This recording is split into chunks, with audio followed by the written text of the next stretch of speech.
This is Bubagra here. I am appealing to everyone. मैं सबको appeal कर रहा हूँ गंडतोइसा में काम रहो।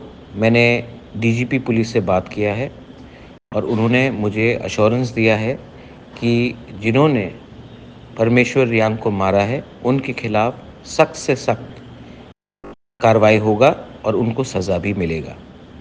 और ऐसा सज़ा मिलेगा कि सब लोग जानते हैं कि बाद में कोई भी किसी को मारने से 2 बार सोचेगा। मैं अपने रियांग, अपने तिपरासा लोगों को, अपने ब्रू लोगों को अपील करना चाहता हूँ कि प्लीज़ इस समय शांति रखो। मैं खुद आऊँगा गंडतोइसा और आपसे मिलूँगा और आपको सपोर्ट करूँगा, लेकिन वायलेंस से कुछ नहीं मिलेगा।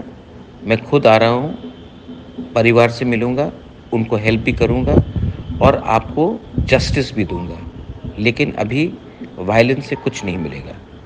मैं आ रहा हूँ, शांति रखो। I will be there for my Tiprasa, for my Bru people all the time.